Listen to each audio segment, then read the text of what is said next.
Buongiorno cercatori d'oro, io sono Matteo Berto, benvenuti al mio canale. Se siete nuovi mi raccomando di iscrivervi per rimanere sempre aggiornati sulle mie avventure e bentornati se siete invece già stati iscritti da tempo. In questo video andrò a fare qualche domanda al mio compagno di scavi Luca Calabrese. In particolare tratteremo alcuni argomenti che io ritengo interessanti riguardo la sua carriera su YouTube. Infatti fu uno dei primi cercatori d'oro a iniziare un canale con questa tematica. Quando hai aperto il tuo canale YouTube? Mi sembra di averlo aperto nel 2007. 2007? Tra il 2006 e il 2007, ma non è nato come canale di ricerca dell'oro, ma così mettevo dei video di fuoristrada, perché io facevo anche fuoristrada in Italia e mi divertivo a fare dei filmati e li aprivo. Poi comunque l'ho battezzato in quel modo lì solo per la ricerca dell'oro. Solo per la ricerca dell'oro Dal adesso. 2011 in poi.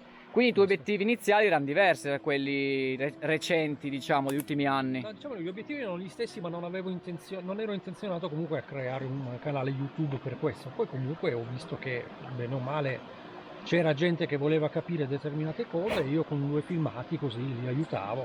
Certo. Poi sono cresciuto come sono cresciuto. Sei diventato un divulgatore. Un divulgatore. Hai iniziato come un amatore e sei diventato un divulgatore. Qual è la risposta invece che ti ha mostrato il pubblico a questo canale, soprattutto negli anni? Scrivono moltissimo. Preferisco che mi inviino delle email con domande specifiche, costruttive e utili. Non è che faccio un copia e incolla delle risposte, io faccio una risposta diversa per ogni persona che mi scrive.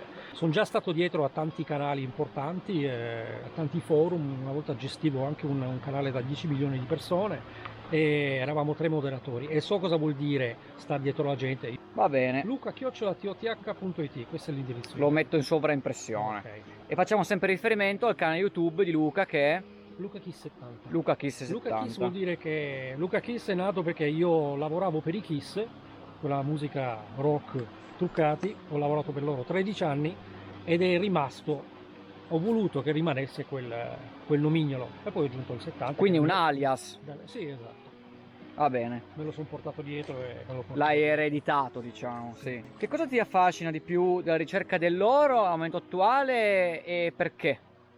Quello che mi affascina di più comunque è poter dimostrare che l'oro c'è dove nessuno l'ha mai trovato.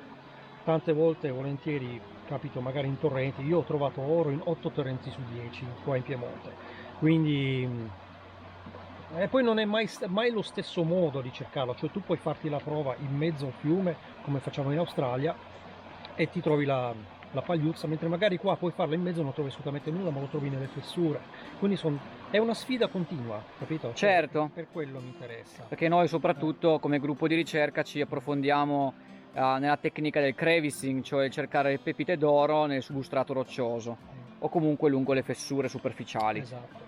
E secondo il tuo punto di vista, il settore della ricerca dell'oro, parliamo prima del Piemonte, è cambiato nel corso degli anni per quello che tu hai potuto vedere? Diciamo che è il mercato che la sta cambiando. Il mercato. C'è la ricerca elettronica che nessuno aveva mai provato o osato provare. Noi comunque con il metal detector siamo riusciti a trovare delle pepite sui bordi, sui costoni, cosa che in Italia non dico che nessuno ha mai fatto, magari qualcuno l'ha fatto, l'ha tenuto per sé, non lo so. Noi comunque abbiamo divulgato la cosa e adesso è possibile, cioè grazie a questi metodi, grazie comunque anche a detector sensibilissimi tipo quelli che usiamo noi, è possibile trovare oro anche in quel modo lì, oro che non è ancora cascato nei torrenti. Quindi un'evoluzione principalmente tecnologica, esatto, diciamo. Sì, ma anche i piatti adesso stanno lavorando in maniera diversa, ci sono nuovi modelli, tanti possono essere di successo, tanti un po' meno, dipende un po', però comunque la ricerca, i metodi di ricerca, le canalette con i tappetini strani, parliamo per esempio del Vortex, quelle cose lì, cioè sono tutte cose molto... DreamMat, sì. DreamMat, sì, tutte quelle... Certo, è vero. Nati recentemente che comunque aiutano a trovare tanto.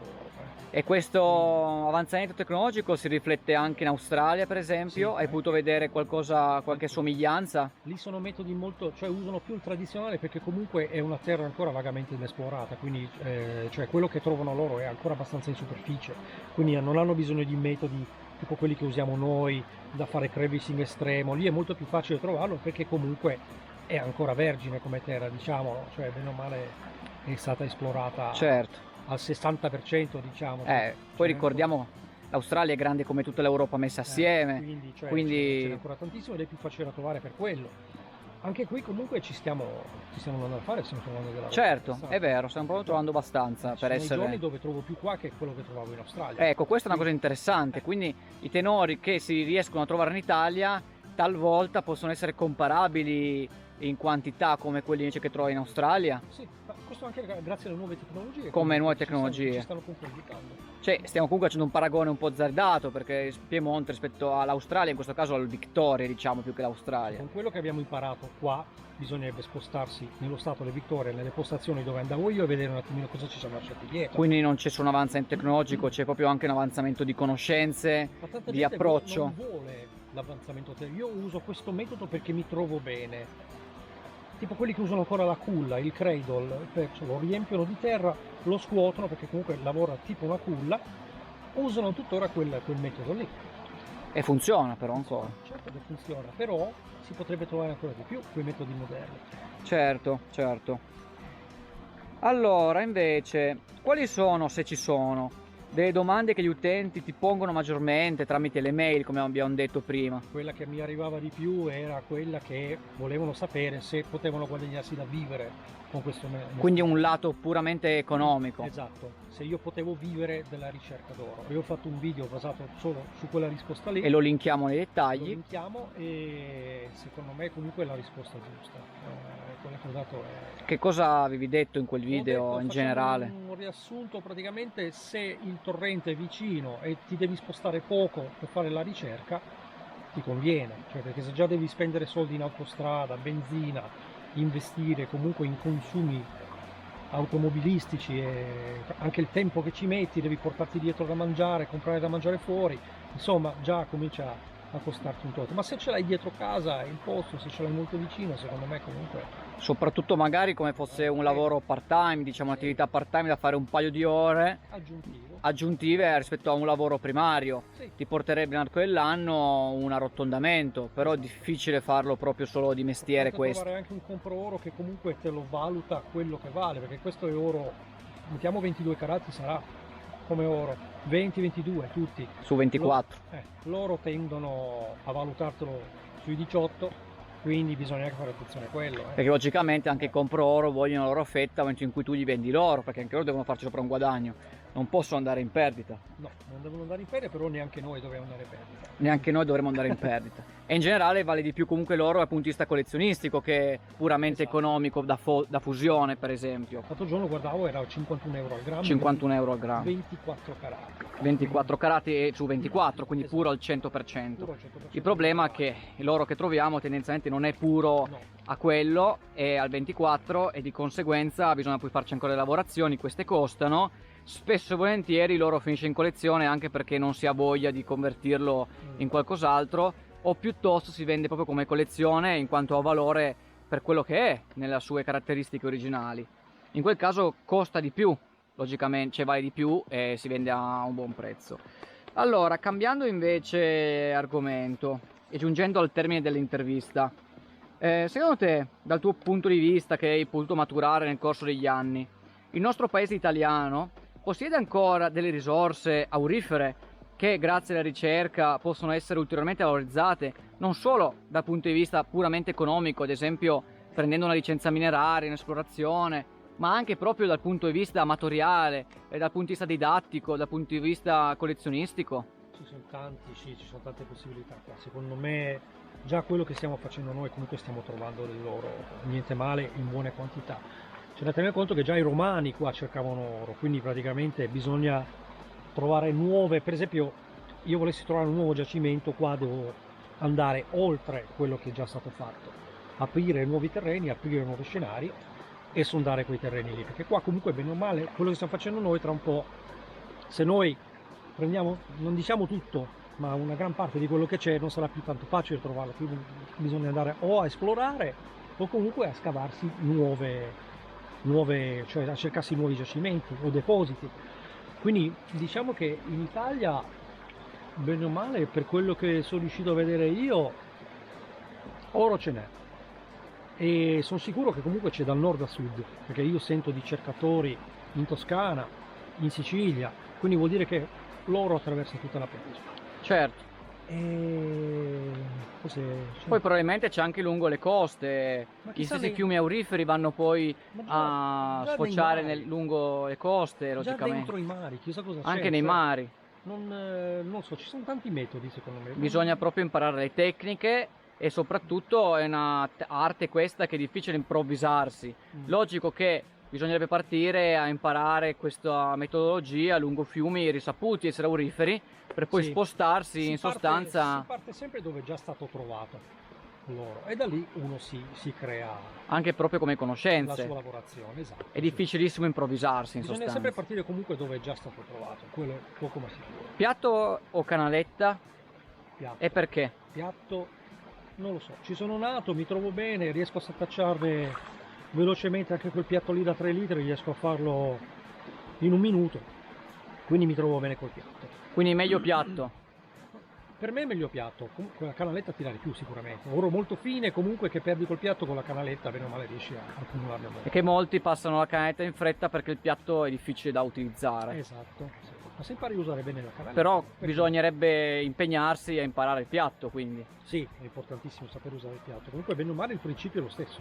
Sì, non è che è molto diverso il principio. Va bene, allora arriviamo al termine. Ci sono dei progetti, dei piani futuri a cui ti potrebbe piacere partecipare, ad esempio delle mostre in Italia, ma anche all'estero, ma anche in Australia? Hai dei progetti? Io ho progetti attualmente, sì, ho un paio di cose in mente, io partecipo già ai Gold Mine Labbing italiani, perché collaborando con Detector Center di Cervia vengo invitato spesso a fare un po' di dimostrazione, quelle cose. Come Detexpert? Come Detexpert, ecco qua c'è scritto Detexpert Ah. ufficiale della Minelab, mi hanno promosso e gli australiani mi hanno promosso, quindi questo per me è stata ancora Una soddisfazione. una soddisfazione, sì, perché in Australia cercavano qualcuno che capisse l'italiano, che sapesse cercare oro e perfetto, la scelta è arrivata su di me. E diciamo che come programma mi piacerebbe tornare in Australia e proseguire su un paio di cose che ho dovuto abbandonare per motivi di tempo.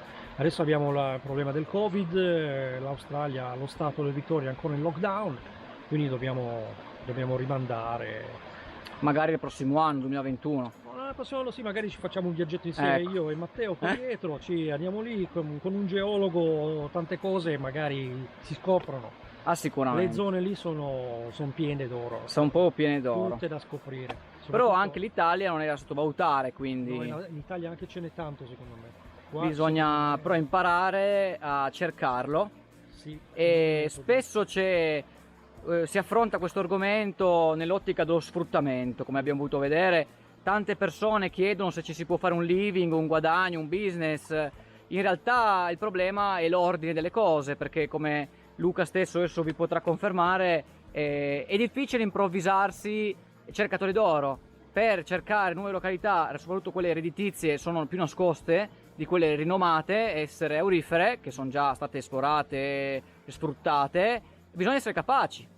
Bisogna essere capaci e nel momento in cui uno fosse disoccupato, ecco, il mio parere è logicamente personale, è che è difficile poter campare con la ricerca dell'oro vera e propria, però al contempo potrebbe invece fornire un certo arrotondamento che senza quell'arrotondamento non potreste neanche comprarvi poche cose che vi servirebbero. Questo penso che possa anche essere visto in Australia, se mi sbaglio. A me piace pensare che quello che io spendo per cercare oro deve arrivare da quello che guadagno dall'oro che vendo. Così non ho... Deve esserci un è rientro tutto almeno. bilanciato, capito? Un Non bilancio. voglio rimetterci nulla, se devo rimetterci qualcosa deve essere dell'oro che ho trovato. Così le mie finanze rimangono intatte. Certo. Mentre quello che io trovo posso investirlo per trovarne ancora di più. Quindi bisogna anche comunque decidere quando porre un fine, diciamo, dei lavori in una certa area per spostarsi, Esatto, tante volte basta spostarsi magari di 100 metri. Quindi, perché la febbre dell'oro è un qualcosa che esiste, è tangibile, ha voglia. soprattutto in questi E discorsi, non si guarisce di quella e non si guarisce, e ti Assolutamente. porta sempre poi a cercare altro oro, Mhm. ma al contempo bisogna avere la forza anche di spostarsi su altri fiumi, su altri rii, Ah sì, non bisogna fissarsi su un posto. senza Assolutamente. fissarsi su un unico posto. Va bene, Ok, ora siamo arrivati alla fine e Luca vi saluta. saluto. Ora concludiamo quindi questa intervista, spero vi sia piaciuta e se aveste delle domande mi raccomando di scriverle nei commenti di iscrivervi al canale in maniera tale da rimanere sempre aggiornati. Nelle prossime interviste andrò a parlare di altre personalità, non solo italiane ma anche estere, sempre approcciando la ricerca dell'oro a scopo amatoriale per farvi capire e inquadrare bene la ricerca dell'oro. Io sono Matteo Berto e vi saluto e ci vediamo alla prossima puntata.